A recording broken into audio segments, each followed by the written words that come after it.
The morning after our wedding, I saw the truth about my husband, and my heart shattered. The morning sunlight filtered softly through the sheer curtains, spilling gold across the crisp white sheets.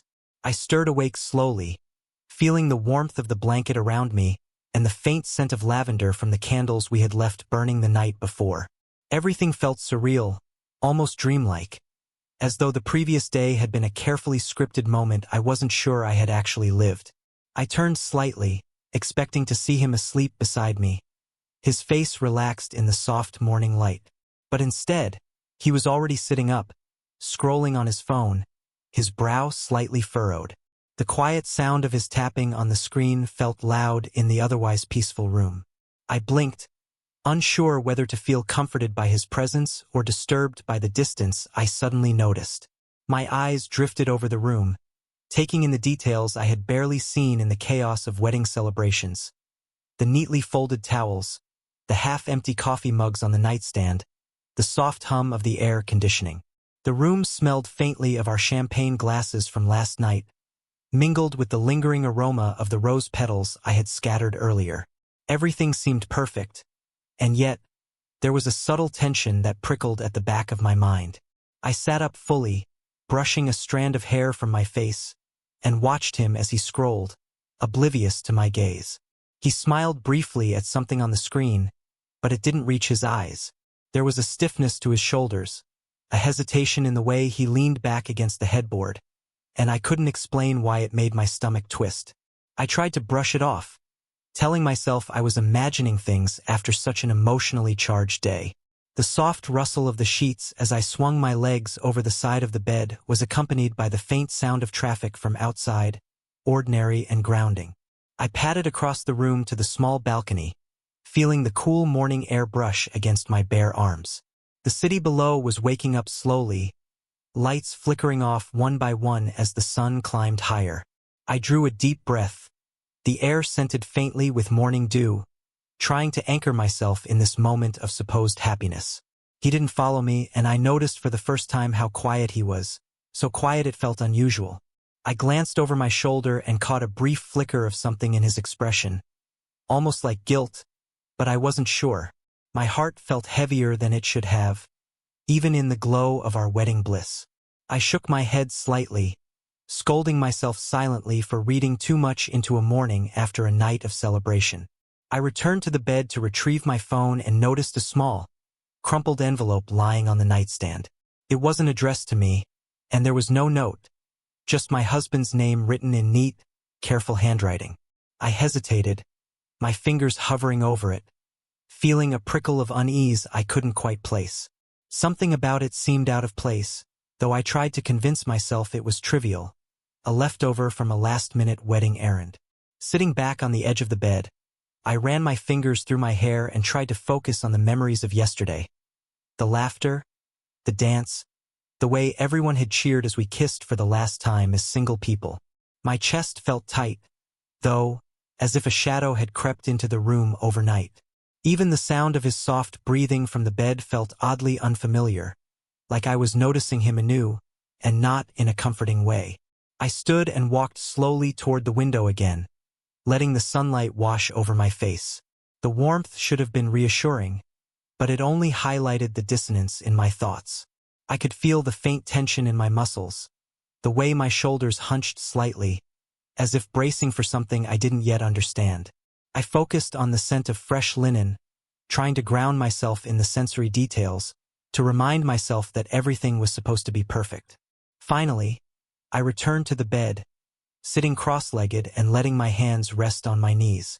The room felt silent except for the soft ticking of the clock on the nightstand and the occasional hum from the air conditioner. I watched him again, scrolling, his lips moving slightly as he read something on his screen, unaware of me watching. A quiet melancholy settled over me, not sharp or loud, just a gentle weight that pressed against my chest. I lay back slowly, letting the blankets rise and fall with me, and closed my eyes for a moment. The warmth of the sun on my skin, the faint scent of the lavender candles, the distant city sounds, they all blended together, a comforting melody masking the small, inexplicable unease that had begun to creep in. My heart felt full, but also slightly hollow, as if a quiet warning had been whispered just for me. I opened my eyes and glanced once more at him, sitting so close yet feeling so distant.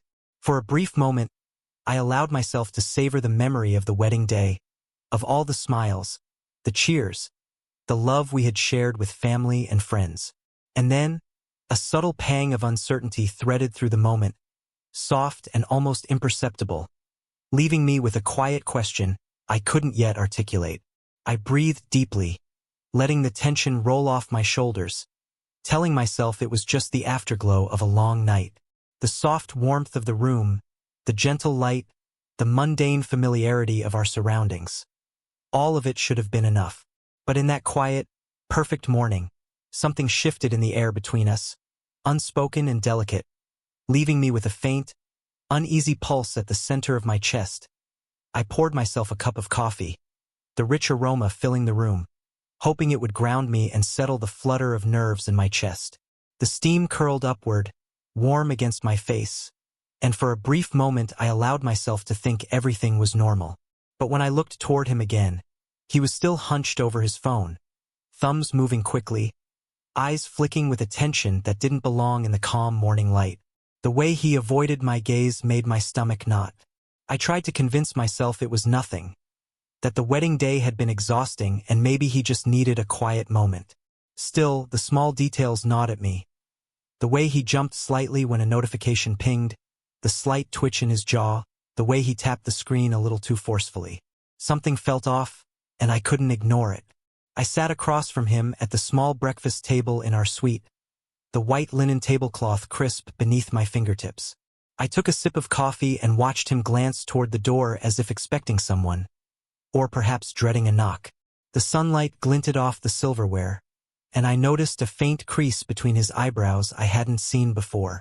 My heart skipped, a quiet alarm sounding somewhere deep inside me. The soft clink of a spoon against my mug broke the silence, and I realized I had been holding my breath. I forced it out slowly, trying to steady the sense of unease creeping through my chest. I reminded myself that we had just gotten married, that nothing could ruin this day, and yet, the nervous energy radiating from him made it impossible to feel completely safe, even in the warmth of our room. He finally looked up at me, offering a small smile that didn't reach his eyes. There was a tension there I couldn't quite name, a subtle distance that made me pause. I wanted to ask him what was wrong, but the words caught in my throat, replaced by a hesitant silence. The quiet between us felt heavy, charged with unspoken questions that neither of us dared voice. I shifted slightly in my seat, glancing out the window at the city slowly coming alive. Cars moved like tiny ants below, their headlights glinting in the soft morning haze. The air was fresh, carrying faint scents of grass and morning dew from the courtyard. I breathed it in, trying to anchor myself in the moment, but my eyes kept drifting back to him. The unease I felt was tangible now, almost pressing against my ribs. There was a small envelope lying near his side of the table, partially hidden under a napkin. I hesitated before reaching for it, my fingers brushing the edge, but I pulled back. Something about the way it was tucked away, and the way he didn't seem to notice it, made a small bell of alarm ring in my mind. I told myself it was probably nothing, an errand note, a receipt, but my intuition refused to settle. He finally put the phone down, running a hand through his hair and letting out a soft sigh. The sound should have been comforting, but instead it felt like a weight pressing down on the room. I could feel the subtle stiffness in his movements, the way he kept his hands just a little too close to himself, as though protecting something I wasn't meant to see. My chest tightened at the thought. I tried to make conversation, small talk about breakfast or the wedding, but his responses were clipped, distracted, almost rehearsed. Each word felt measured, and I couldn't shake the sensation that he was hiding something. Not from the world, but from me. The idea made my stomach churn, though I still wanted to believe I was overthinking. As I stirred my coffee, the metallic clink of the spoon sounded unnaturally loud in the quiet room. I noticed the way his eyes darted to the door again, and a faint chill ran down my spine. I wanted to laugh at myself for imagining danger where there was none, yet my instincts refused to be silenced. The morning, which should have felt like a soft continuation of our wedding joy, now carried an undercurrent of tension I couldn't ignore. I pushed the cup away slightly, feeling the warmth of it seep into my hands, and tried to steady my breathing.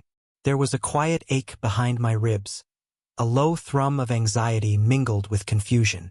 I longed to reach out to him, to bridge the distance I suddenly felt, but the subtle cues, the tenseness, the avoidance, the distracted movements, made me pause. Finally, I rose from my chair and walked to the window again, letting the light fall across my face. The city below sparkled in the morning sun, ordinary and indifferent, while my own life felt suddenly fragile. The quiet hum of air conditioning and distant traffic contrasted sharply with the tension building between us, a silent note of uncertainty threading through the perfect morning. I lingered there, hands resting lightly on the railing, listening to the soft sounds around me, trying to shake the uneasy feeling. But even in the sunlight and calm, I couldn't ignore it. The subtle dissonance in his presence, the tiny behaviors that didn't fit the man I thought I knew. A quiet worry settled in my chest, soft yet insistent, leaving me with a fragile sense of anticipation I couldn't place. When I first met him, everything about our connection felt effortless. I remember the warmth of his smile, the way his eyes softened whenever he looked at me, and how safe I felt sitting beside him in those early days. We spent hours talking at a small cafe downtown, the smell of roasted coffee beans lingering in the air while soft music played in the background. His voice was calm, steady, and it wrapped around me like a promise I didn't know I needed. Back then, every detail about him felt reassuring. The way he held the door open, the way he listened with his whole body leaning slightly toward me, the way he remembered tiny things I said in passing. These moments stitched together a picture of a man I believed was thoughtful and grounded. I never once questioned his sincerity, not even when small inconsistencies surfaced. I brushed them away like dust on a windowsill, focusing on the light instead. I think about those early months often. The long evening walks, the cool breeze brushing my hair, the faint smell of pine from the trees lining the park path. He always held my hand tightly, guiding me gently as though he wanted to protect me from everything beyond the reach of his arm. I didn't realize then how much I relied on that feeling of security, how deeply I sunk into the comfort of being wanted. Even the first time he canceled a date at the last minute, I didn't think much of it. He sent a quick apology, saying work had run late, and I told myself it was normal. His behavior that night, slightly distracted, his phone buzzing more than usual, barely registered as a concern. I chalked it up to stress. I wanted to believe everything was fine, and so I did. The soft glow of streetlights on his face made him look tired but sincere, and I let that be enough for both of us. A few weeks later, he disappeared for a weekend without much explanation. He said he needed time to recharge, and although the excuse felt thin, I told myself that everyone deserved space. When he returned, he handed me a small gift, a silver necklace with a delicate charm, and hugged me as if he'd missed me deeply. The faint scent of cologne lingered on his shirt, a smell I didn't recognize, but I pushed the thought aside. I was too relieved to question anything. Looking back, the signs were there in the small details. The way he guarded his phone like it held something fragile, the quick flashes of irritation when I asked simple questions, the way he deflected conversations about his past. At the time, though, I interpreted those things as quirks, not warnings. I believed his explanations, even when they didn't fully make sense. I wanted to believe in him more than I wanted clarity. My friends occasionally hinted that something felt off. They pointed out the times he seemed distracted or distant during group outings, or how he avoided talking about his family.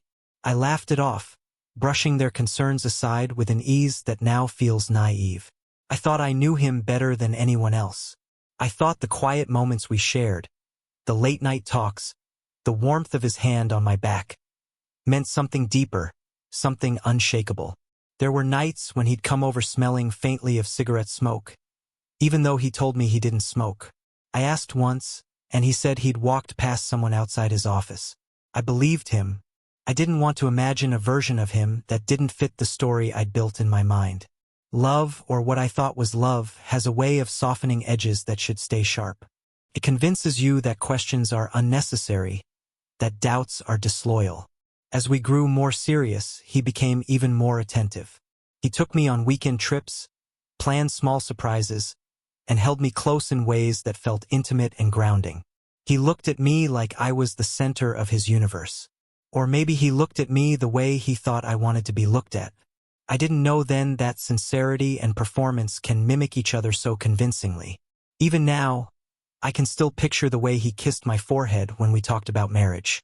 His lips were warm, gentle, lingering long enough to make me feel cherished. The week before our anniversary began quietly, as if the house itself were holding its breath. I woke that Monday to the low hum of the heater and the faint smell of coffee seeping in from the kitchen. Before my feet even touched the cool floor, I felt the familiar heaviness in my chest, a weight I tried to explain away as stress or fatigue. I told myself it was just another winter morning, but something inside me resisted the lie. I moved through the dim room slowly, watching dust drift through the narrow beam of light sliding past the blinds. The wooden floor creaked under each step, sharper than it used to sound, almost accusatory. I tried to center my thoughts on the week ahead. Our anniversary, a small dinner, a quiet evening, nothing extravagant. I just wanted something that felt grounded, something that reminded me we were still us. While the coffee brewed, I stood at the counter and listened to the sputtering machine. The warmth from the mug helped steady my hands, but it didn't soften the silence between us that had been growing for months. Mornings used to be our time, shared glances, shared plans, but now he rushed out with quick nods and half-formed goodbyes. I pretended not to notice the change, telling myself people grow busy, not distant. He left early that day. The door clicked shut, leaving a thin echo behind. I stood alone in the kitchen, letting the quiet settle over me.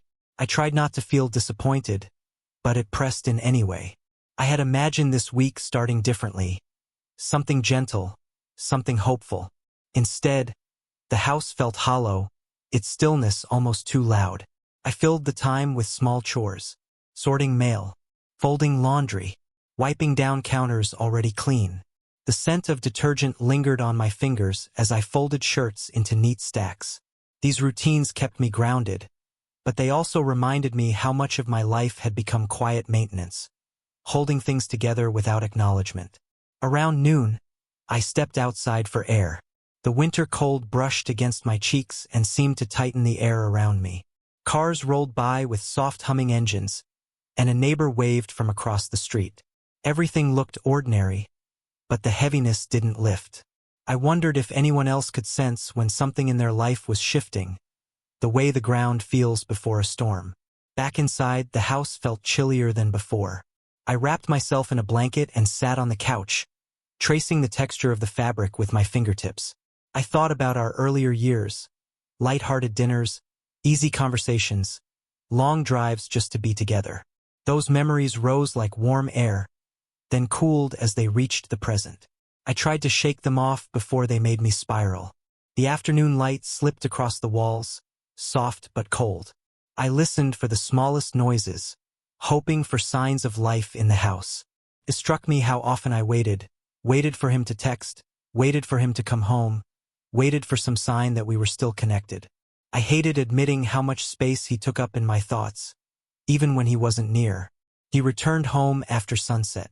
His movements were quick, distracted, as he set down his keys and rubbed his forehead. When I asked how his day was, he answered in clipped tones. Not harsh, just detached.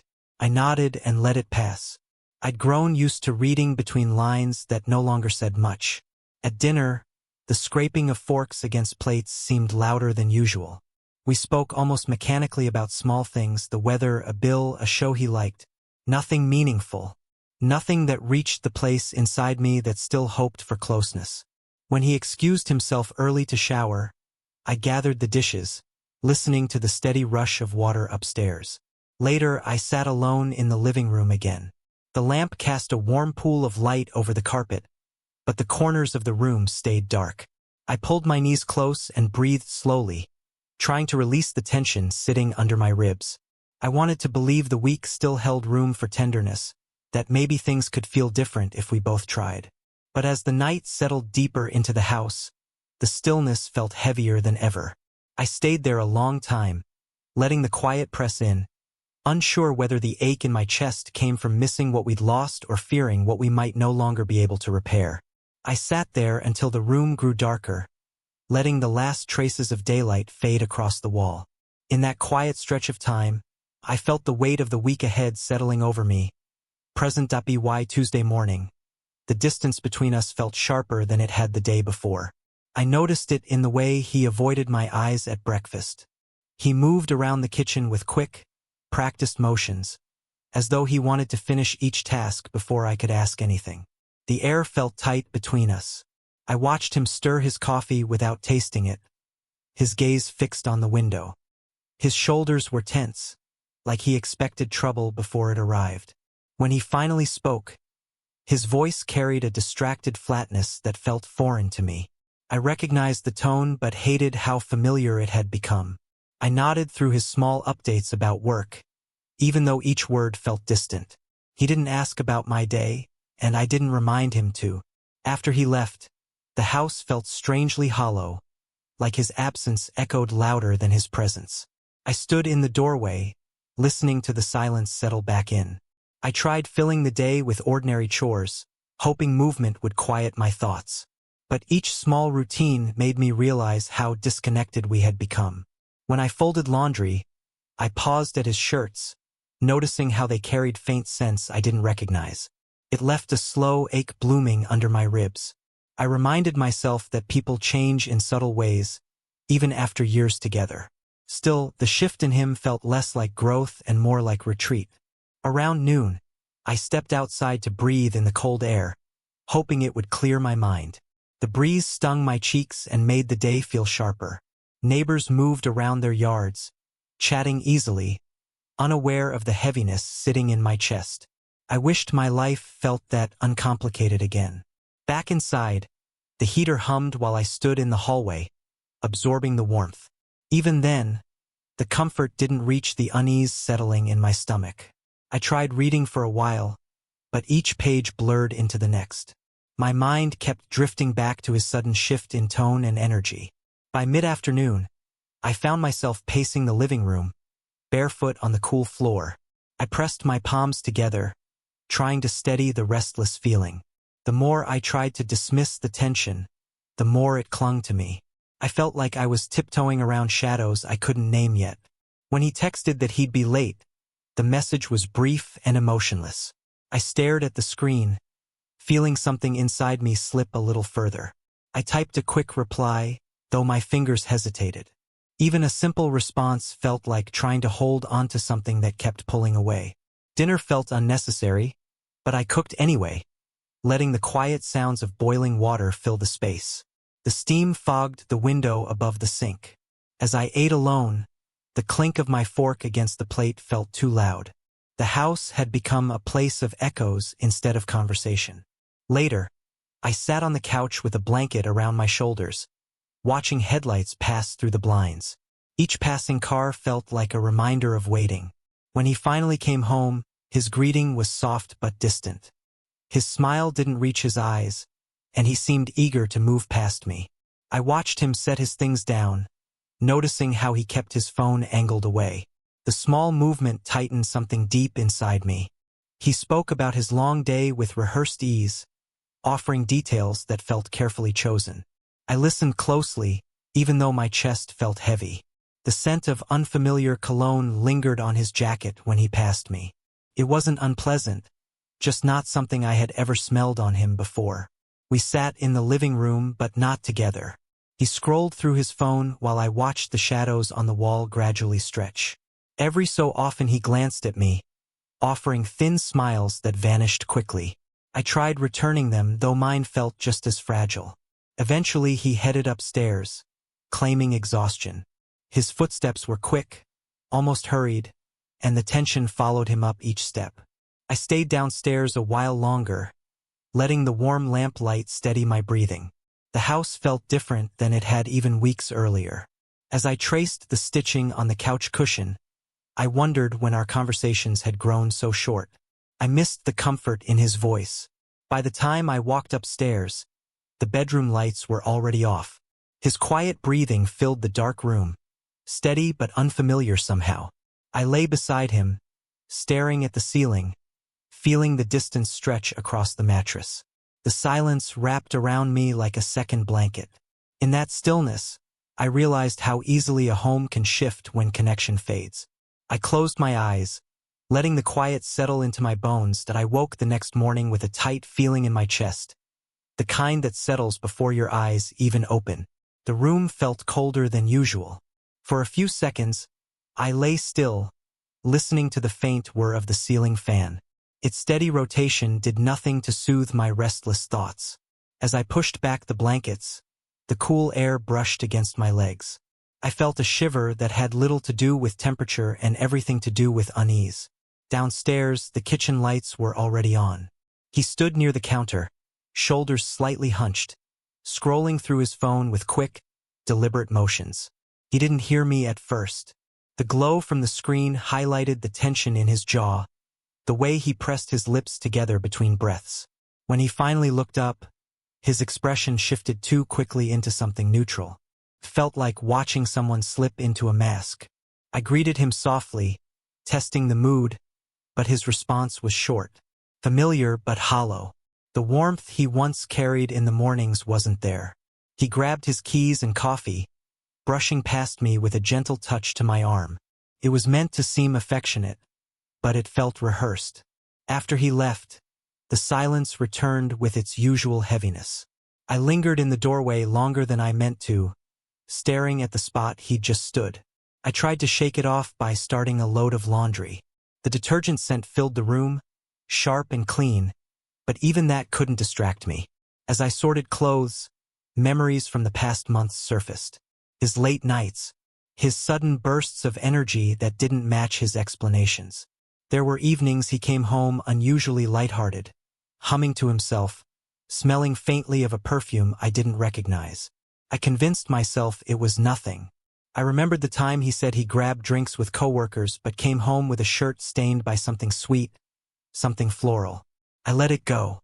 Another night, he'd stepped outside to take a call, speaking in a tone I hadn't heard from him in a long time, gentle, almost nervous. When I asked later who he'd been talking to, his answer came too quickly. Too neat. I ignored the unease because I didn't want conflict. Weeks earlier, he'd changed the passcode on his phone. He brushed it off, saying it was for work security. I believed him because it was easier. As those small memories stacked in my mind, the laundry hum became background noise.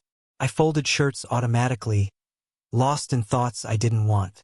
I used to pride myself on trusting him without hesitation. Our early years had felt solid, built on mutual honesty. Or at least I thought so. But trust becomes blurry when small inconsistencies keep appearing. When answers feel just a little too vague. When smiles don't reach the eyes anymore. I remembered our last anniversary. He'd forgotten the reservation, claiming he mixed up the dates. I'd laughed it off, masking the sting with grace. Later that night, he'd spent almost an hour outside on the porch, saying he needed fresh air. His voice carried through the window in gentle murmurs. I told myself he was stressed. Everyone handles pressure differently. But now, recalling it, something inside me tightened. I didn't want to paint him as someone unfaithful. The idea felt too painful, too heavy. Yet the patterns were becoming hard to ignore. As I placed folded towels into the hallway cabinet, I felt a small tremor in my hands. It was barely noticeable, but I caught it. I paused, pressing my palms against the cabinet edge, grounding myself. The wood felt cool beneath my fingers, anchoring me for a moment. I didn't want to assume the worst. People go through phases, through rough patches. But something deeper inside whispered that this was different. When I stepped into the living room, the sunlight pouring through the window illuminated specks of dust floating in the air. The scene felt strangely fragile. I crossed the room and sat on the edge of the couch, sinking into the cushions that still held traces of his cologne. That familiarity hurt. Our home had shifted over the months, not dramatically, but subtly. Shared routines had become parallel ones. Conversations had turned into updates. Even small things like how he no longer lingered when he hugged me had changed. His touch felt lighter, like he was keeping part of himself elsewhere. I replayed moments where he'd rushed to shower as soon as he came home. Times he'd brushed off simple questions with clipped responses. There were nights he fell asleep facing away from me, breathing slow and steady, while I stared at the ceiling wondering what had created the distance. I remembered visiting friends and noticing how easily their laughter flowed, how naturally they drifted toward each other in small gestures. It made me ache quietly. We used to have that ease. We used to read each other's moods without words. Now I struggled to read anything at all in his expressions. Sitting there in the soft afternoon light, I felt a blend of sadness and confusion settle into my chest. Not anger, just a hollow ache. Even then, I wasn't ready to accept that something serious might be wrong. I still clung to the hope that this was a phase, not a fracture. But as the day moved on, the small signs I had brushed aside for so long gathered weight, settling heavily in the back of my mind, persistent and undeniable. By Thursday morning, something in the air felt heavier than before. I noticed it the moment I opened my eyes. The room held a stillness that pressed against my ribs, as if the quiet itself were waiting for me to acknowledge it. I lay there for a moment, listening to the faint hum of the heater and the occasional groan of the house settling against the cold. Even those familiar sounds felt distant now, like they belonged to a life just slightly out of reach. When I finally got up, the floor felt cool beneath my feet. The hallway light flickered weakly as I passed by, a small reminder of how many little things I kept putting off fixing. In earlier years, he would have teased me about ignoring it, then replaced the bulb himself with a dramatic sigh. But now, things like that just lingered, unnoticed by him, unaddressed by me. Downstairs, I heard the faint clinking of dishes. He was already in the kitchen, moving with quick, efficient motions. When I stepped inside, he glanced up only briefly, offering a thin smile that didn't reach his eyes. His shoulders were slightly hunched, and he kept shifting his weight from one foot to the other like he was preparing to leave before he even finished his morning routine. I greeted him carefully, feeling out the mood. His response was polite but detached, the kind of tone someone uses in a shared elevator. Not cruel, just absent. He handed me a cup he'd already prepared, a habit that used to comfort me, but now it felt almost automatic, like muscle memory. Something done out of routine, not affection. As we stood in the soft, pale morning light, I watched him scroll through his phone with his brows pulled tight. He angled the screen slightly away, not enough to be obvious but enough to be intentional. I pretended not to notice, stirring my coffee slowly, watching the swirl of cream disappear into the dark liquid. He finished his drink quickly, grabbed his keys, and told me he had an extra long morning meeting. His voice wavered just slightly at the end. Caught it. He knew I caught it. But neither of us said a word. When the door shut behind him, the quiet wasn't peaceful. It was suffocating. The day stretched out in front of me like a long, unmarked road. I tried distracting myself with chores. I scrubbed the counters even though they didn't need it. I reorganized the pantry. I sorted through a drawer full of old receipts and dead batteries. None of it soothed the hollow gnawing beneath my ribs. At one point, I wandered into the bedroom and sat on the edge of the bed, running my palm over the wrinkled duvet. There was something grounding about the texture beneath my hand. But the longer I sat there, the more I felt a flood of old memories push their way in. Memories of us waking tangled together, of lazy Saturdays watching the sun slide through the blinds, of the way he used to brush his thumb over my cheek before leaving for work. It felt like remembering a different lifetime. By mid-afternoon, the clouds rolled in and dimmed the room. The soft gray light made everything look muted. My reflection in the mirror, the pale walls, the quiet spaces he used to fill with laughter. I closed my eyes for a moment, breathing slowly, trying to settle the restlessness that had been growing for days. When my phone buzzed on the nightstand, I reached for it quickly, hoping it was him. It wasn't. Just a promotional text. Still, the brief hit of disappointment pulsed through me harder than I expected. I set the phone down carefully, almost too carefully, as if it were suddenly fragile. As the afternoon deepened, I tried to focus on work, answering emails, reviewing documents, but my concentration kept slipping. My thoughts drifted to his expressions, his patterns, the sudden changes in his schedule. Each small detail added weight to a growing sense of unease. By the time he came home, the sky outside was already dark. I heard the familiar jingle of his keys as he stepped inside. The sound used to comfort me. Tonight, it made something in my chest tighten. He greeted me with another thin smile, as if smiling was an obligation now. He kept rubbing the back of his neck, a nervous habit I'd seen before but not this frequently. When I asked how his day went, he offered vague descriptions, not lies exactly but nothing with substance. As we sat down for dinner, he barely touched his food. He kept tapping his fingers lightly against his thigh, his gaze drifting toward his phone every few minutes. I tried to keep conversation gentle, steady, grounding, but each response he gave sounded distant, as though he were answering from another room entirely. After dinner, he disappeared upstairs to catch up on some emails. I stayed downstairs, listening to the faint echo of the stairs creaking beneath him. The lamp cast a warm, golden light across the living room, but it didn't reach the cold worry settling inside me. I sat there for a long time, my fingers tracing small patterns along the arm of the couch. The fabric felt soft beneath my touch, familiar, but my own home felt like a place I was beginning to slowly slip out of. By the time I finally joined him upstairs, he was already in bed, facing away, breathing slow and even. I watched the rise and fall of his shoulders for a moment, feeling both close to him and impossibly far. I lay down beside him, the distance between our bodies feeling wider than the mattress. The quiet filled every corner of the room. And in that stillness, I realized something had shifted so deeply that pretending everything was fine wasn't possible anymore. Not even for my own comfort.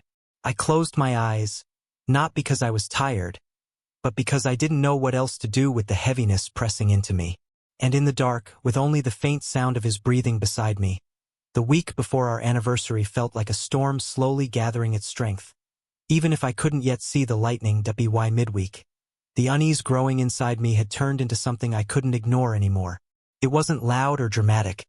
It was more like a quiet pulse beneath my skin, an alertness I couldn't shake. Everything looked the same from the outside.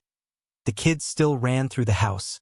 The smell of cinnamon rolls still drifted from the kitchen every morning, and the soft glow of holiday candles filled the living room. But I wasn't the same. My thoughts were sharper. My senses were tuned for signs, and my heart was preparing itself for something it didn't yet understand. That morning, I woke up before the sun, unable to sleep. My husband lay beside me, breathing evenly, his arm draped casually across my waist. To anyone else it would have looked affectionate, but to me it felt heavy, too heavy. I gently lifted his hand and slipped out of bed. In the kitchen, I wrapped my hands around a mug of hot coffee, hoping the warmth would steady me. Instead, my mind replayed every strange detail from the past few days. The whispered phone call, the sudden distance, the secretive tension in his shoulders, the way he had shut his laptop as soon as I walked into the room yesterday, something he never did before.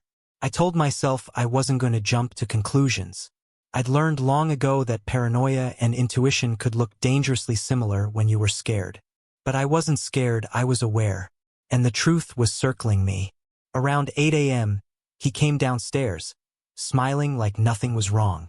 His smile used to light up my entire chest. Now it lit a fire of suspicion. "Morning," he said, brushing a kiss against my cheek. I forced a smile. "Morning. You're up early. Couldn't sleep." I didn't elaborate, and I saw a flicker, just a tiny one, cross his face. It was gone so quickly I might have imagined it. Or maybe he realized I was watching him more closely than usual. We went through the motions of our morning routine, but something strange kept happening. He stayed unusually close to me. Normally, he'd be distracted with work emails or getting ready to leave, but today he hovered. He followed me from room to room under the guise of helping, making conversation, laughing a little too loudly at things that weren't funny. It was like he didn't want to give me a moment alone.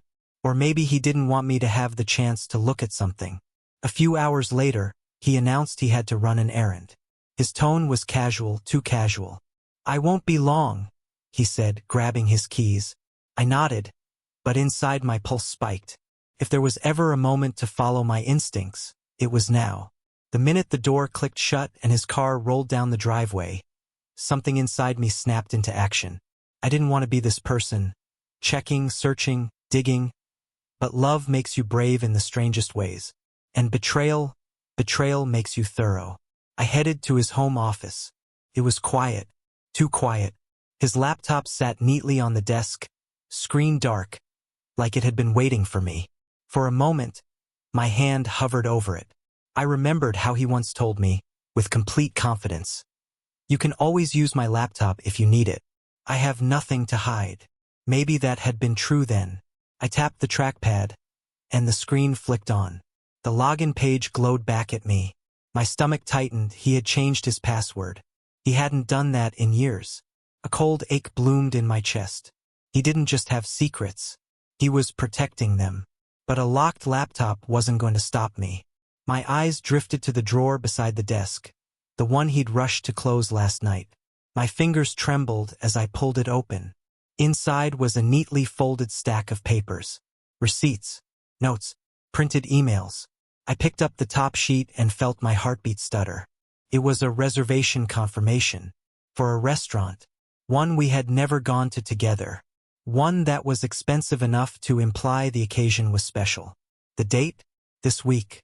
The week before Christmas. And the reservation was for two. I stared at it, my mind spinning, trying to make sense of it. At first, I wanted to believe it was a surprise for me. Maybe an anniversary he remembered that I forgot, or a special celebration he was planning. But another thought cut through that hope like a blade. If this was for me, why hide it? Why lock your laptop? Why whisper on the phone? My fingers tightened on the paper. My breathing grew slow and shaky. Then I noticed something else tucked underneath the reservation. A small gift bag. One I had never seen before. I pulled it out carefully. Inside was a delicate necklace. Simple. Elegant. Not my style at all. But it was someone's style. Someone I knew. Someone who'd been around us more than usual lately. A chill spread down my spine. My hands refused to let go of the necklace as a horrifying possibility formed in my mind. Everything around me blurred. The quiet room suddenly felt alive with truth, pressing in from all sides. Something was happening behind my back, and the breaking point had finally arrived. For a long moment, I just stood there, frozen, the necklace dangling between my fingers like a piece of someone else's life. My throat tightened, and I tried to swallow, but it felt like something hard and unmovable was lodged there. My first instinct was denial. This can't be what it looks like. But the truth was louder than my excuses now. It had been whispering all week, and here it was, finally screaming. My hands shook as I placed the necklace on the desk. The room felt too small, too silent. The faint hum of the heater in the corner was the only sound, but even that felt accusatory, like it was aware of everything I had just discovered. I stared at the gift bag, the restaurant reservation, the receipts. Couldn't look away. It was as if each piece of paper weighed 1,000 pounds, anchoring me to the spot. Then I noticed something else sticking out from under a stack of folders. Another envelope. This one wasn't sealed. My breath caught as I pulled it free. Inside was a handwritten note. Just one line. "Can't wait to see you again. Last time felt perfect." The handwriting was unmistakable. Neat, rounded letters. A familiar flourish on the L. My heart dropped, because I knew exactly who wrote it. My sister. The shock hit me so hard that I had to grip the edge of the desk to stay upright. For several seconds, it felt as if the room was spinning around me, like someone had ripped the floor from under my feet and left me suspended in disbelief. My sister. The same woman I'd grown up with. The same woman who had spent Thanksgiving at my table, laughing with my children, hugging my husband goodbye like she was family. She was family. And now this? I couldn't process it. I didn't want to. My mind rejected the possibility even as the evidence sat right in front of me. I replayed every interaction between them from the past month. her sudden eagerness to help us prepare for Christmas, her long conversations with him in the kitchen, the quiet exchange of glances I had brushed off as nothing. They had known each other for years, and I had trusted them both completely. But trust is fragile. It doesn't shatter with noise. It crumbles in silence. I sank into his office chair, staring blankly at the wall. A strange calm washed over me, numb and cold. It wasn't acceptance. It was shock. For a moment, all I could think was why? Why would they do this? Why now, when our family was supposed to be getting ready for the warmest time of the year? Why her? Why him? Why me? The questions tumbled around in my mind, none of them finding answers. Eventually, I forced myself to breathe, slow and deep. My hands steadied just enough for me to start gathering everything. The receipts, the notes, the gift bag, the necklace. I laid them out in a neat line across the desk like pieces of a puzzle I already hated. Somehow, seeing it arranged so clearly made it worse. There was no denying what I was looking at. These weren't innocent coincidences. This was a pattern, a secret, a betrayal. But what kind of betrayal? Emotional? Romantic? Physical? I didn't know yet. And the worst part was that I wasn't sure which answer would hurt more. As I stared at the evidence, a sudden buzzing sound made me jump. My heart raced as I realized it was his phone vibrating on the bookshelf. I walked toward it slowly, as if approaching something dangerous. The screen lit up with a notification. A message from her. I didn't touch the phone. There was no password needed to read previews. Still thinking about the other night. Are we good for tomorrow? Tomorrow. The reservation date. My throat burned. Whatever faint hope I had been clinging to dissolved right then. The truth wasn't just a suspicion anymore. It was real, undeniable, and staring me straight in the face. A wave of nausea hit me, and I had to steady myself against the wall. I felt betrayed by my own body for not being strong enough to handle this. But pain has a strange way of sharpening your senses. And now the numbness gave way to something warmer, fiercer. Resolve. If he was meeting her tomorrow, my sister, then something was happening behind the scenes that they thought I would never discover. But I had. Suddenly, I heard a car pull into the driveway. Tires crunching on gravel. Doors closing. Footsteps approaching the front door. My heart jerked in my chest. He was home. Panic shot through me. I scrambled to put everything back exactly where I found it. Papers straightened. Drawer closed. Necklace back in the bag. My hands moved quickly, almost automatically. I had practiced cleaning up messes before, but never a mess like this. By the time the door opened and his voice drifted down the hallway, "Babe, I'm back." I had slipped out of the office and into the kitchen, trying to look casual despite the storm raging inside me. My pulse throbbed in my ears as he walked toward me. His smile stayed in place, bright and warm, like he truly believed he was still fooling me. But he wasn't. Not anymore. Tomorrow they were planning something behind my back. But tomorrow, I would be ready. When he stepped into the kitchen, the familiar scent of cold air clinging to his jacket wrapped around me like a reminder of every normal evening we'd ever shared. For a heartbeat, I found myself staring at him the way I used to, before the doubts, before the discoveries, before the truth started clawing its way to the surface. But that moment passed quickly, swallowed by everything I now knew. My breath felt tight in my chest as I forced myself to move, to turn toward the stove like nothing had changed. He walked up behind me, placed his hands on my waist, and kissed the back of my shoulder. His touch felt different now, lighter, almost cautious, like he was checking whether I suspected anything. My skin prickled under his fingers, not from warmth but from awareness. Every gesture felt rehearsed, like he was performing a role he thought he still played convincingly. I smiled back at him, soft and practiced, praying my face didn't betray the storm inside me. I stirred the pot on the stove just to keep my hands busy. The gentle simmering sound felt strangely grounding, a small reminder that life continued even when hearts cracked. The steam rose and warmed my face, and I clung to that minor comfort. He leaned against the counter, talking about his day, completely unaware of the chaos unraveling behind my composed expression. I nodded occasionally, careful not to let my voice waver. There was a tremor in his energy, a subtle tension in his shoulders, a flicker of distraction in his eyes. He kept glancing at his phone, checking the time, shifting from foot to foot like he was trying to stay on schedule for something more important than dinner with his wife. It made my stomach twist. Every stolen glance toward that device felt like a tiny betrayal layered on top of everything else. He asked about my day, and I offered something vague, letting my words trail off in a way that sounded tired but not suspicious. The truth was too sharp to say aloud, that I had spent my afternoon uncovering secrets he never intended me to find. Instead, I just kept pretending, letting the quiet between us stretch long and thin like thread pulled too tight. As we sat down at the table, the overhead light cast a soft glow across his features. It should have felt familiar, comforting even, but instead it only made me notice the small details I had once overlooked. The hesitations between his sentences, the way his smile didn't quite reach his eyes, the faint guilt etched into the lines around his mouth. These subtle changes, once invisible to me, now felt glaring. He barely touched his food, pushing it around with his fork as if his mind was somewhere else entirely. When his phone buzzed on the table, he flinched.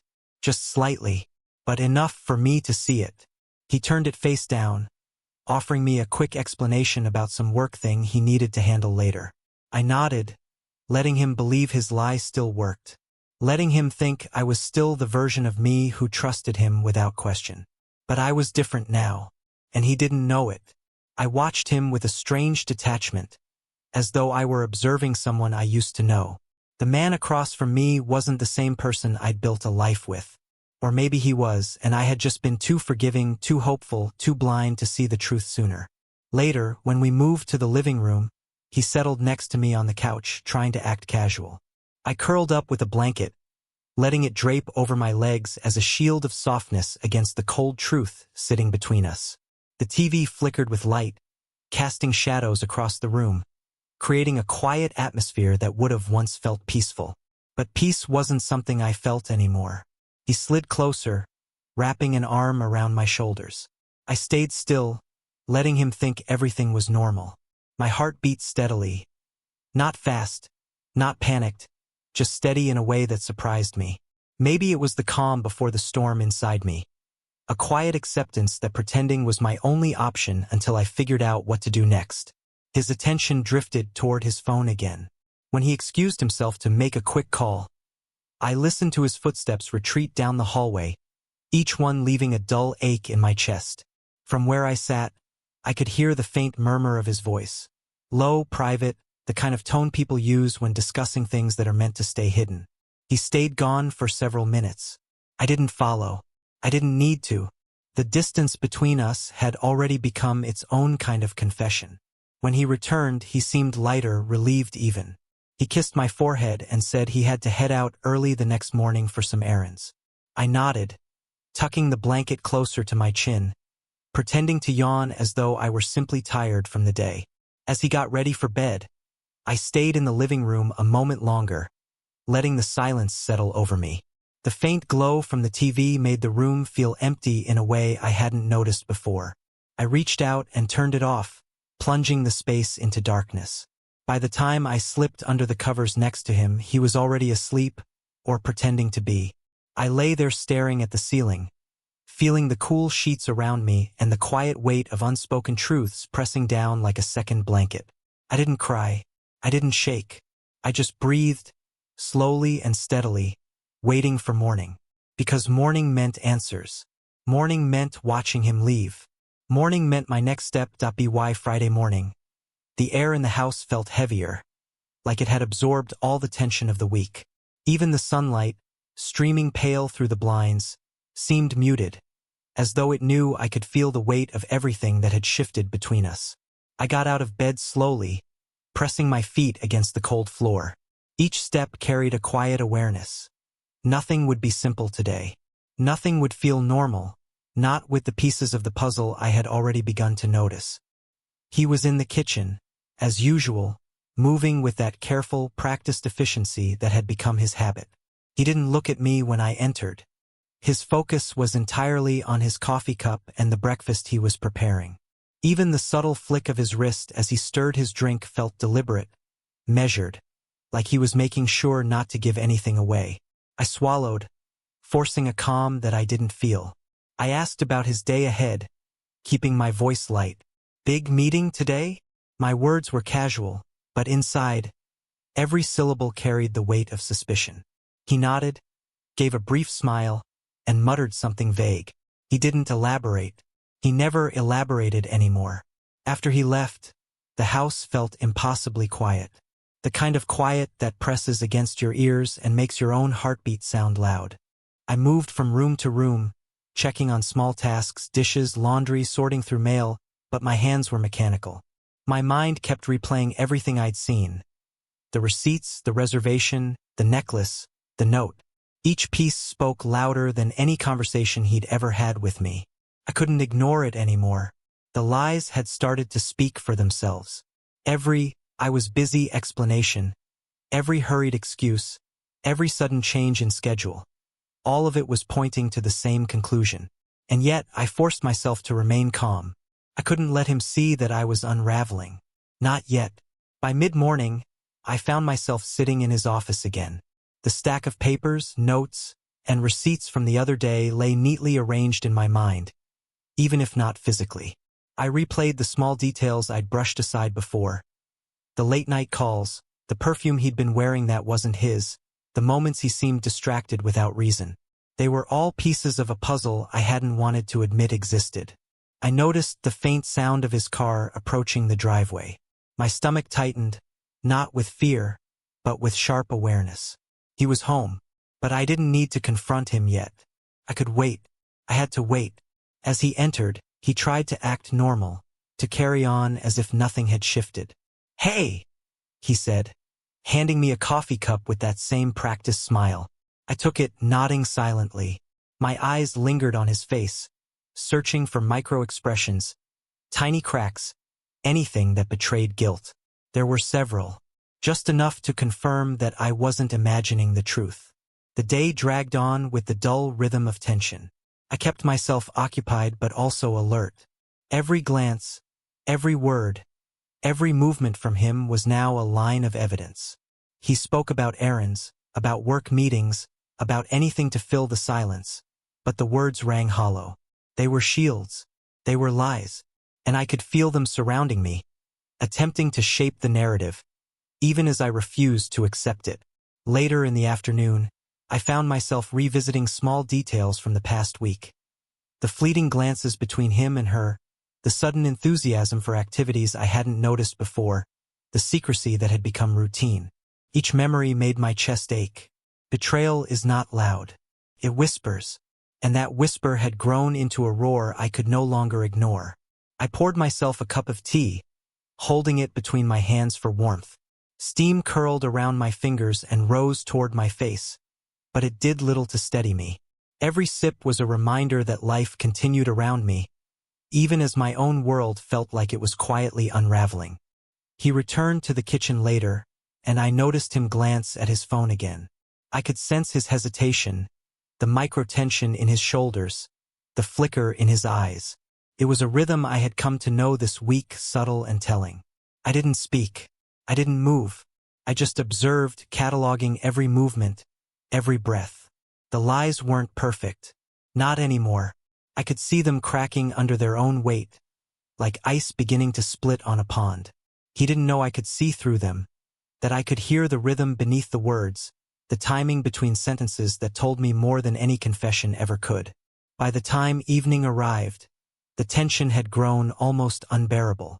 I sat in the living room, wrapped in a blanket, listening to the faint hum of the heater and the occasional creak of the house settling. I reflected on how much had changed in such a short span of time. The evidence, the whispers of small lies, the subtle behaviors, they had all led to this moment. I realized that my perception of him, of us, had shifted irreversibly.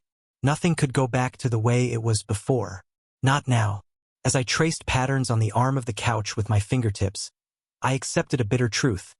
The week had revealed more than I wanted to know, but it had also given me something I hadn't expected, clarity.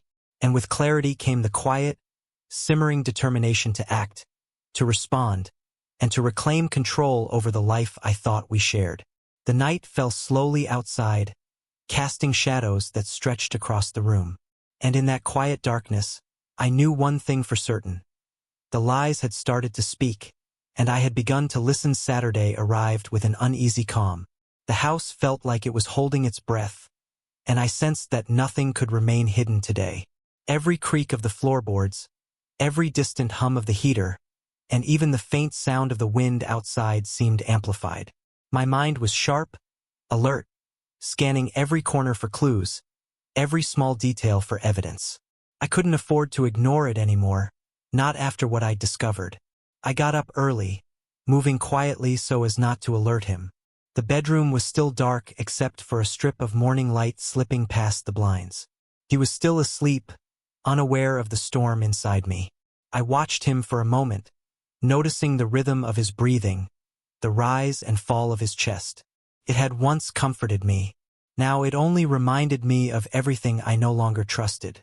I dressed slowly, deliberately. I didn't want him to notice anything unusual about me. My movements were calm, casual, but every action was precise, intentional. I had to appear normal. That was part of the plan. If he suspected I knew how deep his secret ran, the whole house of lies would collapse, and I wasn't ready for confrontation yet. Downstairs, I started my usual morning routine, but nothing felt ordinary. I poured coffee, tidied the kitchen, and rearranged the small stack of mail on the counter. Every movement was purposeful, but my mind kept returning to the necklace, the notes, and the reservation. I had to know exactly what they planned, and I needed evidence I could act on. He appeared in the kitchen mid-morning, acting casual as if nothing had shifted. "Morning," he said with his usual, practiced warmth. I responded politely, my tone neutral, but inside, I was calculating every word, every gesture. He moved toward the door shortly after, muttering that he had errands to run. I nodded, watching him closely. The second the door clicked shut behind him, I moved quickly. I pulled out the papers I had carefully saved, reviewing everything again. The receipts, the notes, the small gifts, they formed a timeline. Each detail painted a picture of secret meetings and hidden intentions. My pulse quickened, not from fear, but from determination. I couldn't let this continue unchecked. I decided to track his movements without being obvious. His phone location services were something I had access to through our shared apps. I opened the map quietly, tracing his route. Every stop, every detour, made my stomach twist. It was methodical, planned, coordinated, and it confirmed my worst fears. By late morning, I knew where he was going. The reservation, the dinner for two, it wasn't for me. It wasn't a surprise anniversary plan. And it wasn't casual. Every detail aligned. The time, the location, the hidden gestures from earlier in the week, they all pointed to the same conclusion. I felt a cold clarity settle over me. I had evidence now. I could confront him.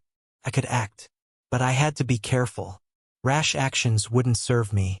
I needed precision, a strategy that ensured I stayed in control, that I could protect myself and expose the truth without losing my footing.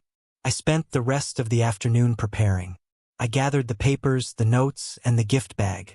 I documented everything meticulously, taking mental notes and arranging the evidence in a way that made sense. I wanted a clear picture, not just chaos. Every line, every date, every item had meaning now. Even as I worked, a quiet fury built inside me. Betrayal doesn't always roar. Sometimes it simmers, and when it does, it sharpens your focus. That was how I felt, focused, aware, ready. The week of uncertainty had hardened me, made me watchful, made me capable. By early evening, I was ready. I had mapped out his return, anticipated his interactions, and knew what questions to ask and which ones to hold back. Every step of the next few hours would be deliberate. I didn't need confrontation yet. I needed the perfect moment. The house was silent again, save for the ticking of the wall clock and the faint hum of the heater. I sat on the edge of the couch, keeping my eyes on the window, watching for the flicker of headlights on the street. The tension in my chest was sharp but controlled. My mind was clear, and for the first time in days I felt a quiet power. When his car finally pulled into the driveway, I was ready. Every instinct, every careful observation, every plan I had crafted over the week crystallized into awareness. He stepped inside, oblivious to the watchful eyes tracking his every move. And in that moment, I knew the next few hours would decide everything.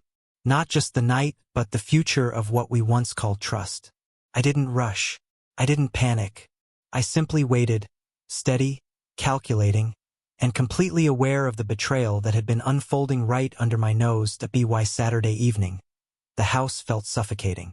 The dim light from the setting sun cast long shadows across the living room, turning familiar corners into shapes I barely recognized. My hands trembled slightly as I arranged the papers and notes I had gathered over the week. Each item felt heavier than the last, a reminder of secrets I never wanted to uncover. The receipts, the restaurant confirmation, the small gifts, they weren't just evidence. They were proof of a life being led right alongside mine without me. I heard the front door click open and then close. His presence filled the hallway, light-footed, casual, unaware. He called out my name, his voice warm, rehearsed, as if nothing had shifted. I stayed seated, letting the air between us hold its weight, like a silent test. He stepped into the living room, carrying a briefcase and the faint scent of cologne that had been used to cover traces of another presence. "Hey," he said, setting the briefcase down. His smile was easy, effortless, the kind that used to make me feel safe. Now it made me uneasy. Every small detail in his expression was under scrutiny. Micro-fidgets, quick glances at the clock, the tension in his jaw. My stomach twisted. I realized I had become an observer in my own home. I spoke softly, careful to keep my voice calm. "How was your day?" "Busy," he replied, his tone clipped. "A lot of errands, a few meetings." He didn't elaborate as usual. He sank into the couch beside me, maintaining a polite distance that felt intentional. I watched him, noting every detail, the way his hand rested too lightly on the armrest, the way he kept shifting his gaze toward the window. The tension between us wasn't just emotional. It was physical, palpable. I could feel it pressing down on me, threatening to overwhelm the careful composure I had maintained all week. I kept my questions indirect at first, testing the waters. "Did you pick up anything special for us?" I let the word hang there, heavy with implication. His smile faltered slightly, just enough for me to see it. He laughed softly, dismissive. "No, nothing like that." I nodded, letting him think he had dodged the question. Inside, though, my mind raced. I had already pieced together more than I wanted to, and yet I wasn't ready to confront him fully. I needed more than just suspicion.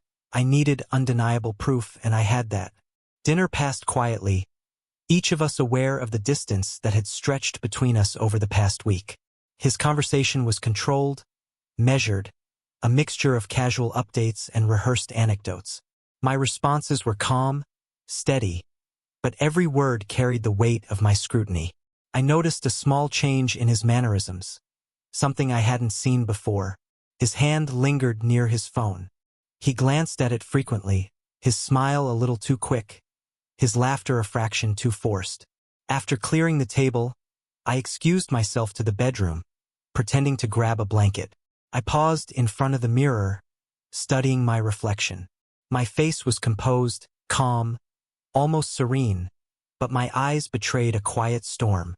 I had been pushed to the edge, and yet I held control. For now. When I returned, he was already lying on the couch, pretending to relax. I sat across from him, deliberately slow, careful to maintain a neutral expression. I opened my notebook, the one where I had documented everything. Receipts, notes, dates, times, all organized. He glanced up, sensing something, but he couldn't see everything. "Not yet." I asked casually, "Are you planning anything for tomorrow?" The question was neutral, but my tone carried weight. His gaze flickered for just a moment, too long to dismiss. I had seen that expression before. A flicker of guilt, quick and subtle, but unmistakable. "I might have a lunch," he said, shrugging. His nonchalance was rehearsed. too rehearsed. The truth hung in the air, unspoken but undeniable. I stayed quiet, letting the tension stretch between us. I didn't need to press him further. The evidence I already held spoke louder than any question I could ask.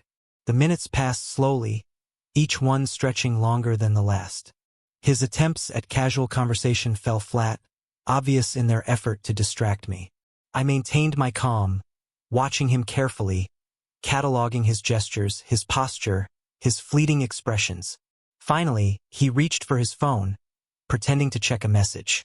My eyes followed the movement, tracking every detail. The truth was right there, in the subtle rhythm of his behavior, the small, repeated motions that betrayed guilt. I closed my notebook slowly, as if it were nothing more than a casual gesture. My calm exterior remained intact, but inside, I was ready. Every observation, every subtle clue, every piece of evidence had led to this moment. I didn't need confrontation yet. I needed timing, strategy, control. As night fell outside, the living room became a quiet, heavy space. The soft hum of the heater filled the gaps in conversation that didn't exist. I leaned back, keeping my composure, letting him think everything was normal. But my mind was alert, sharp, and determined. Tomorrow, everything would change. Tomorrow, the truth would no longer be a whisper behind closed doors. Tomorrow, he would have to face the consequences of what had been hidden for too long. Saturday night felt impossibly long. The house, once comforting, now seemed to hum with silent warnings. Every creak of the floorboards, every sigh of the heating system, even the faint rustle of the wind through the blinds sounded magnified. I sat in the living room with a blanket wrapped tightly around me, staring at the soft shadows on the walls. The week's discoveries weighed on me, pressing down on my chest, demanding acknowledgement I couldn't escape. I glanced at the clock and then at the stack of evidence on the coffee table, receipts, notes, the necklace tucked carefully in its bag, and the reservation confirmation. Each item had its own story, each proof of betrayal. I picked up the necklace and ran my fingers along its delicate chain. It wasn't mine, yet it had been meant to exist in my life somehow, as if an invisible hand was rewriting everything I thought I knew. The thought of tomorrow, of witnessing them together, knowing the betrayal firsthand, made my stomach twist. I had to steel myself. Panic wouldn't help me. Rash reactions wouldn't serve justice. I needed clarity, patience, and a strategy. I had spent days gathering evidence, observing patterns, and confirming details. That careful preparation gave me a quiet, simmering control. I had the advantage. I just needed to hold it. The house was quiet except for the soft hum of the heater. I could hear the faint tick of the wall clock. Each second seemed exaggerated, stretched to emphasize the weight of what was coming. My mind drifted back through the week. The small gestures, the late-night calls, the perfume that wasn't his, the secretive messages. Each detail now felt like a thread, weaving together a tapestry of betrayal that I could no longer ignore. I took deep, steadying breaths, letting the warmth of the blanket ground me. My thoughts were deliberate, focusing on what I knew and what I could control. I wasn't just angry, I was focused. I wasn't just hurt, I was prepared. Every instinct, every observation, every shred of evidence had led me to this quiet moment of resolve. He appeared in the hallway a short while later, brushing his hair back casually. He didn't see me sitting there, studying him from the shadows of the couch. His demeanor was calm, practiced, almost oblivious to the tension that filled the room. I forced my expression to stay neutral, allowing him to believe the ordinary evening remained unchanged. He settled on the couch beside me, reaching for the remote with the casual ease of someone who still thought nothing had shifted. I didn't move. I simply watched him, noting the way his hand trembled slightly as it brushed against the remote, the micro-expression that flitted across his eyes when he sensed my gaze. He was unaware but not invisible. We sat together in silence for several minutes, the weight between us growing heavier with each passing second. He fiddled with his phone subtly, checking messages, his thumb hovering over the screen in a way that betrayed hesitation. I let the silence stretch, letting it build tension like a tightly coiled spring. He believed the calm was mine. In truth, it was patience. I thought about what tomorrow would bring. The reservation, the dinner, the meeting, everything had been carefully orchestrated behind my back. I didn't know how long it had been planned, or how many conversations had taken place without me knowing.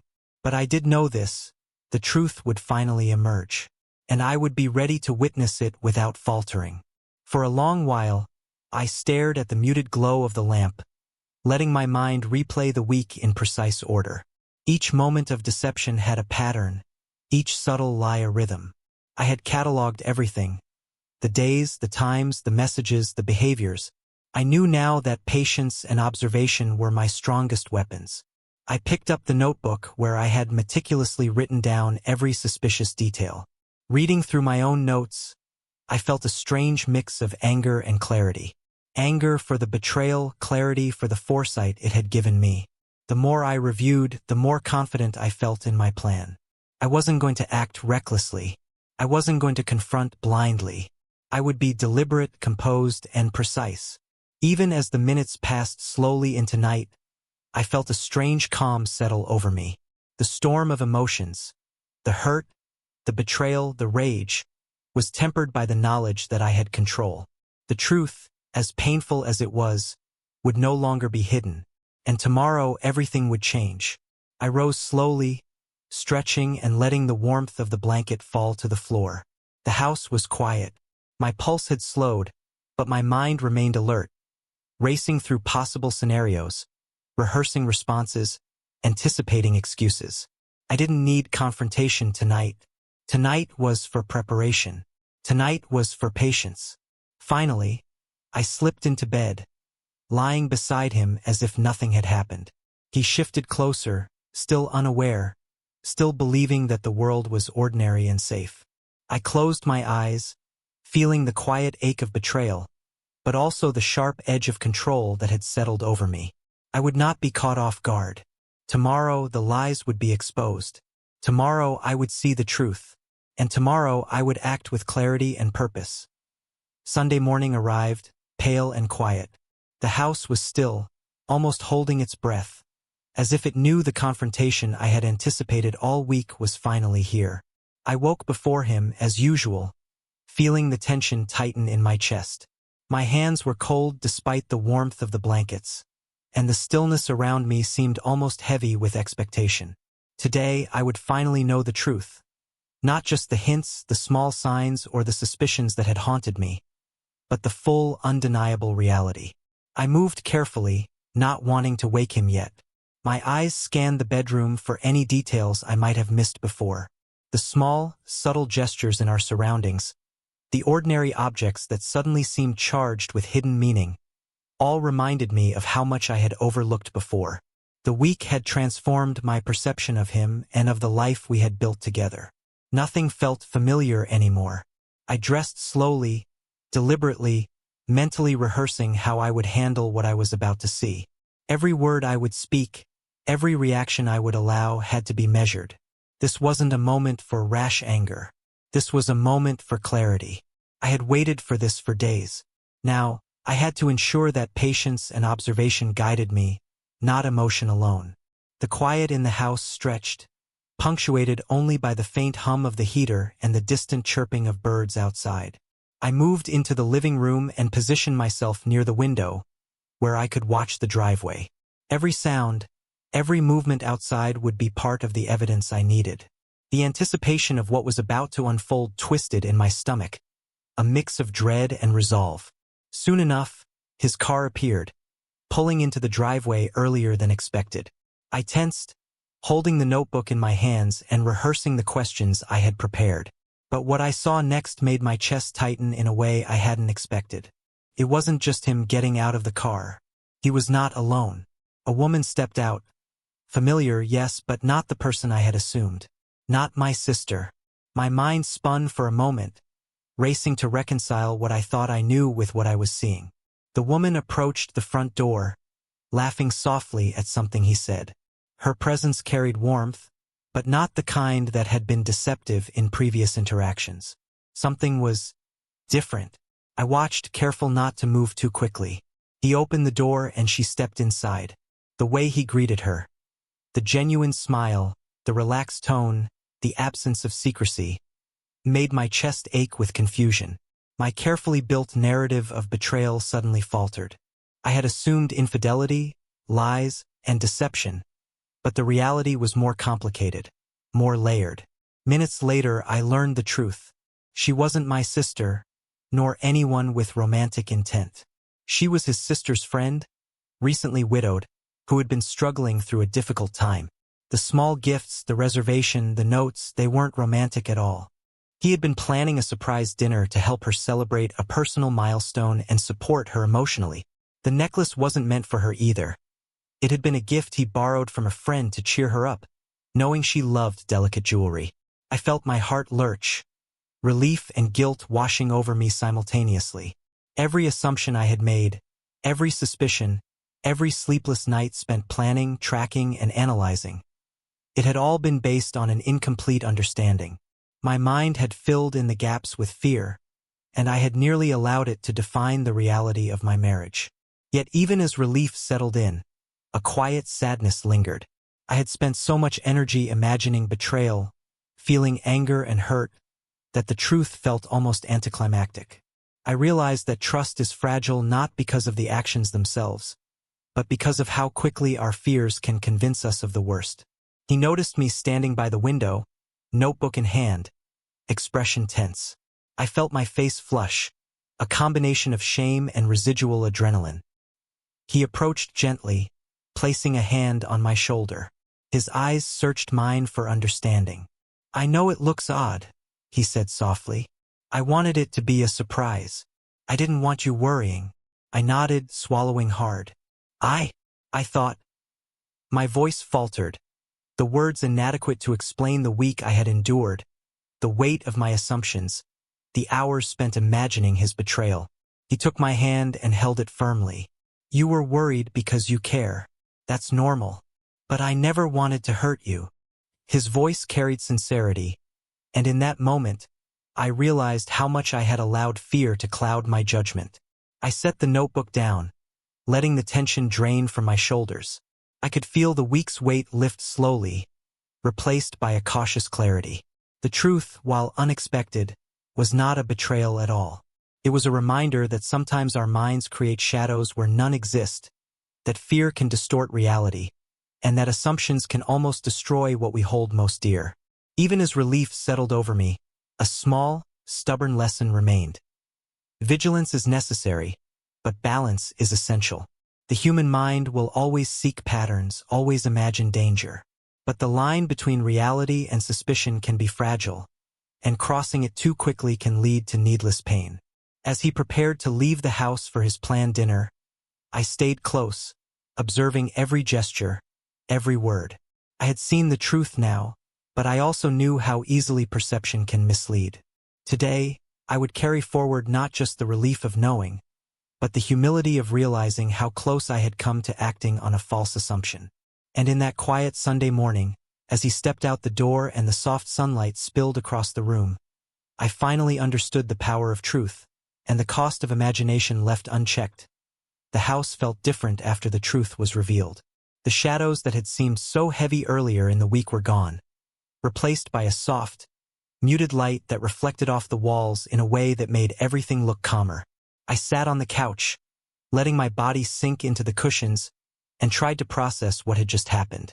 Relief mingled with residual tension, leaving me exhausted but strangely alert. I had been ready to act, ready to confront betrayal, ready to strike with the careful patience I had honed over days of doubt.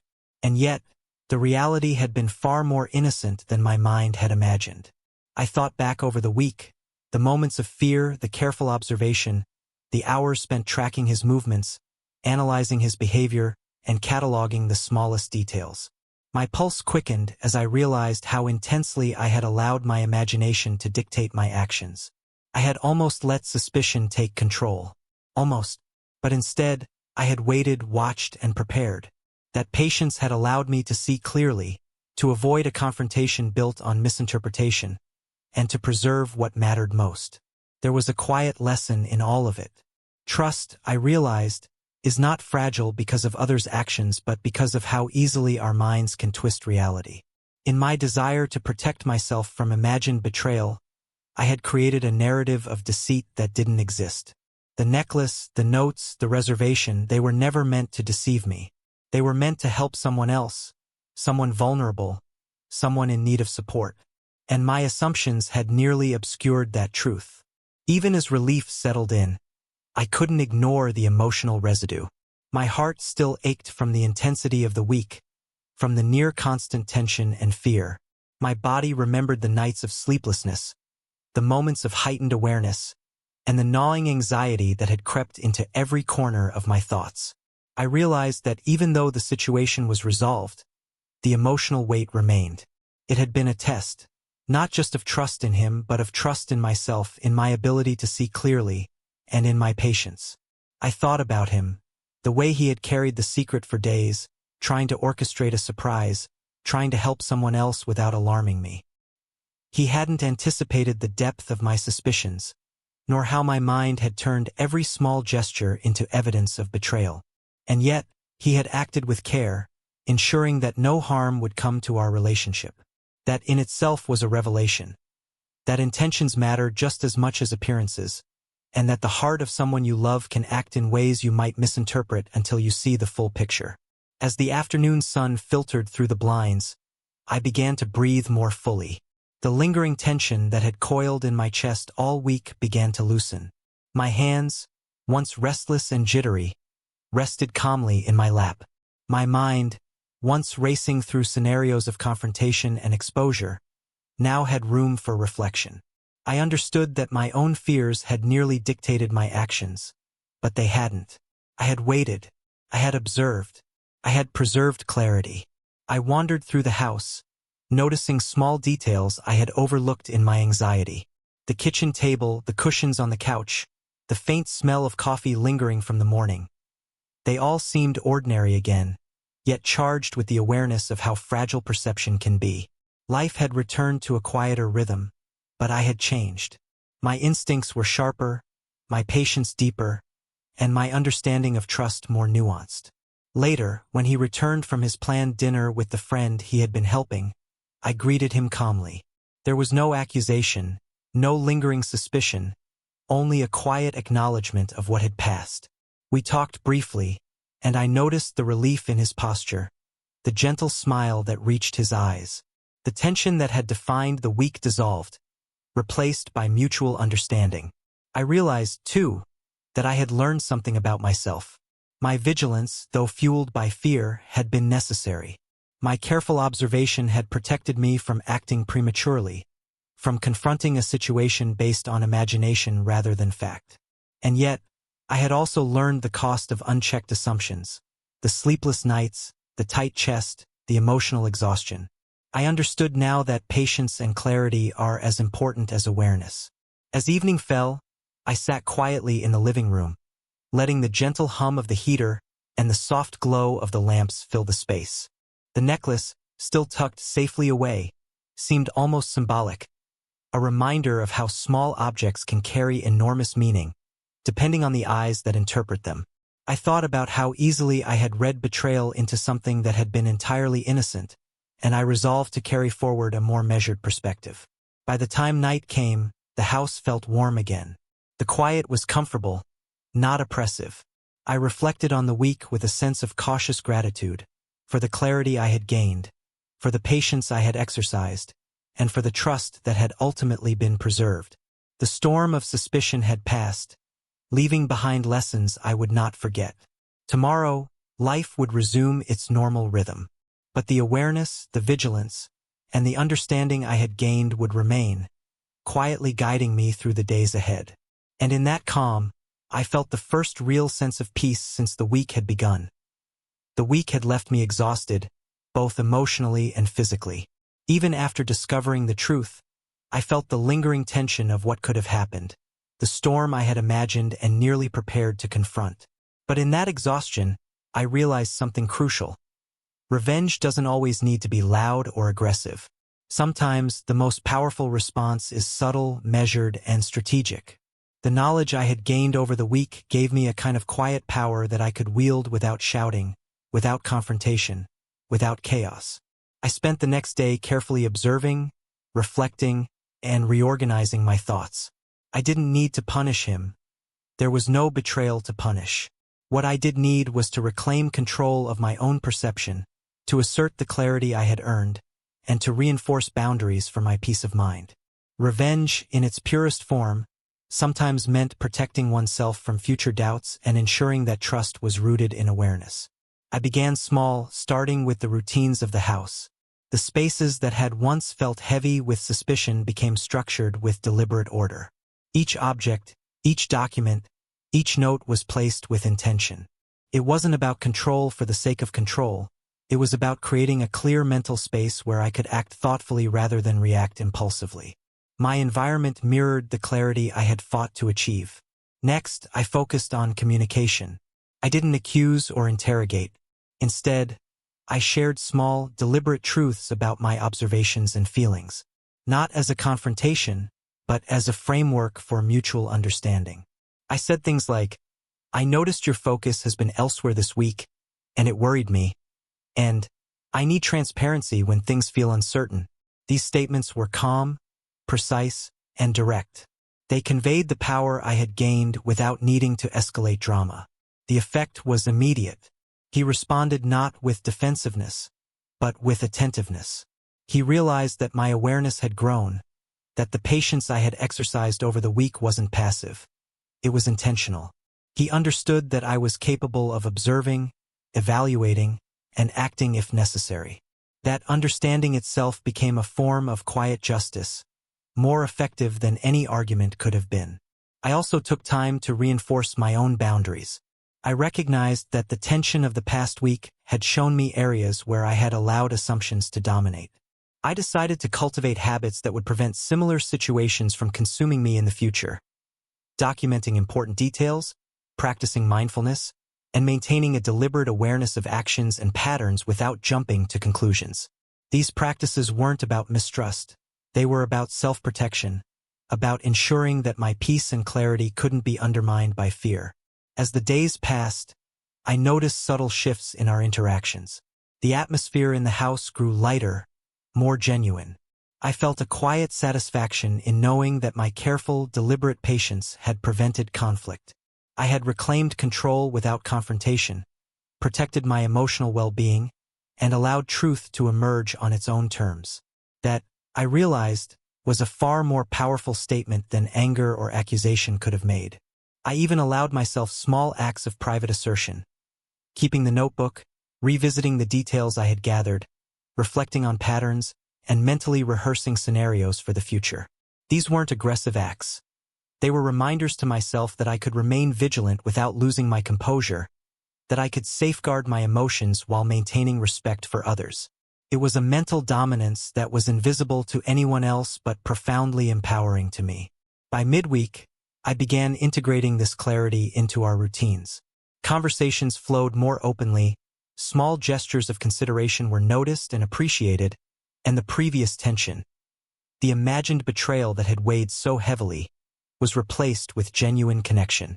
He was attentive not because he feared punishment, but because he recognized the depth of my awareness. And I, in turn, interacted with intention rather than reaction, creating a dynamic where trust was earned and maintained consciously. Even private moments, once shadowed by doubt, became lighter. The quiet power I had cultivated allowed me to navigate emotions without being consumed by them. I could observe, respond, and guide situations with intelligence rather than impulsive reaction. That was my victory. Not exposing a wrongdoing that never existed, but mastering the art of calm vigilance, learning the lessons of patience, and asserting my boundaries with subtle authority. By the end of the week, I felt an inner calm that I hadn't known before. The necklace, the notes, the reservation, they were reminders not of betrayal, but of my own growth. I had faced the imagined storm, waited patiently for clarity, and emerged stronger, more perceptive, and in control of my own reactions. That quiet justice, the intelligent response born from observation and patience, was more satisfying than any dramatic confrontation could have been. I realized that revenge isn't always about punishment. Sometimes, it's about preparation, awareness, and self-preservation. By allowing the truth to emerge on its own, by refusing to let fear dictate my actions, and by reclaiming my emotional space, I had achieved the most effective form of justice imaginable. The calm, quiet, unshakable power of knowing and acting with clarity. By the following week, life had returned to a rhythm that felt ordinary on the surface, but I carried with me a profound sense of awareness that hadn't existed before. The events of the previous days, what I had perceived as betrayal, the tension, the sleepless nights, the carefully gathered evidence, had left an imprint on me. Even though the truth had revealed no romantic deception, no calculated lies, the journey had changed the way I understood trust, perception, and my own emotional resilience. I began each morning more deliberately. Simple routines, making coffee, tidying the kitchen, checking the mailbox, took on a new significance. They were small acts of control, tiny affirmations that I was capable of grounding myself no matter what uncertainty arose. Every movement reminded me that patience and observation were as crucial as emotion and intuition.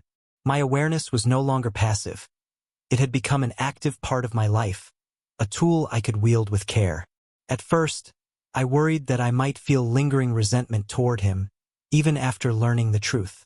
I worried that the weight of my own assumptions might leave me guarded or distant. But as the days passed, I realized that forgiveness wasn't just about absolving him. It was about releasing myself from the emotional storm I had conjured in my own mind.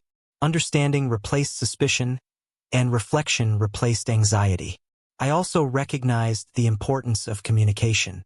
Our interactions became clearer, not because I interrogated him, but because I shared my feelings honestly and calmly. I felt uneasy this past week, I told him one evening, and I realized it was partly my assumptions. I want us to have transparency, but also understanding that fear can mislead me. He nodded, his eyes sincere, and for the first time in days, I felt a bridge rebuilding. A subtle, careful, but genuine reconnection that had been obscured by my own imagination. Even in solitude, I reflected on what had happened. The necklace, the reservation, the notes, they had been neutral, innocent actions misinterpreted by my mind. But the lessons I took from them were powerful. I learned that assumptions, no matter how logical they feel in the moment, can cloud judgment. I learned that patience is not passive. It is a form of strength, a way to ensure clarity before taking action. I learned that vigilance is valuable, but must be balanced with empathy and trust, or it can transform even harmless intentions into perceived betrayal. I found myself observing the little things more keenly now. The rhythm of footsteps, the subtleties in speech, the micro-expressions that reveal hidden thoughts. Not to suspect, not to control, but to understand. To navigate life with the awareness that human behavior is layered, complex, and not always what it seems. It was a quiet power, a form of intelligence born not from aggression, but from careful attention. The week had also taught me humility. I realized how quickly fear can distort reality, how easily the mind can construct elaborate stories from incomplete information. I understood that my reactions could have caused damage if I had acted prematurely, and I was grateful for the restraint I had exercised. The quiet, deliberate patience I had practiced was not just a response to him, but a skill I would carry into every relationship and situation moving forward. I even felt a subtle sense of empowerment from the control I had exercised, not over him but over my own emotions. I had been prepared to act, ready to confront imagined betrayal, and yet I had restrained myself until I knew the full story. That restraint, that patience, had allowed me to emerge not only unhurt, but wiser and more grounded. I had learned to balance intuition with observation, emotion with reason, and action with reflection. By the time the week fully passed, a calm had settled over the house. Our conversations regained their warmth, small gestures of care were met with genuine appreciation, and even the simplest shared moments felt more profound than before. Trust had been tested, but not broken. And though the necklace remained tucked away, it no longer carried tension. It had become a symbol of what I had endured, observed, and learned. I understood, finally, that life rarely gives simple lessons. The most profound truths are often hidden in the shadows of misperception, in the spaces between observation and assumption. And sometimes, the best form of justice is quiet, patient, and internal. A mastery of one's own mind and emotions rather than the act of punishing another. As I sat quietly one evening, watching the sunset filter through the blinds, I reflected on everything I had learned. I carried with me not just the relief of the week's revelations, but a strengthened sense of self-awareness and the knowledge that I could navigate uncertainty with intelligence and calm. Life had taught me that clarity, patience, and thoughtful observation are often stronger than anger, accusation, or confrontation. And so, I moved forward with a quiet confidence, a deeper understanding of trust, and the awareness that even in moments of doubt, I could act with control, wisdom, and grace. The bracelet, once a symbol of mystery and fear, had become a marker of my growth. A reminder that the power to endure, observe, and respond lies within me, and that the most meaningful victories are those of self-mastery, patience, and the calm, quiet assertion of truth. If you've ever felt the weight of suspicion, the sting of betrayal, or the relief of discovering the truth, I want to hear your story. Comment below and share the moment that changed everything for you. And if you want more real-life stories of secrets, twists, and hard-earned truths, hit that subscribe button and turn on notifications so you never miss a story that will keep you on the edge of your seat. Remember, sometimes the most powerful lessons come from patience, observation, and trusting yourself. Share this video with someone who needs a reminder that clarity and calm always win in the end.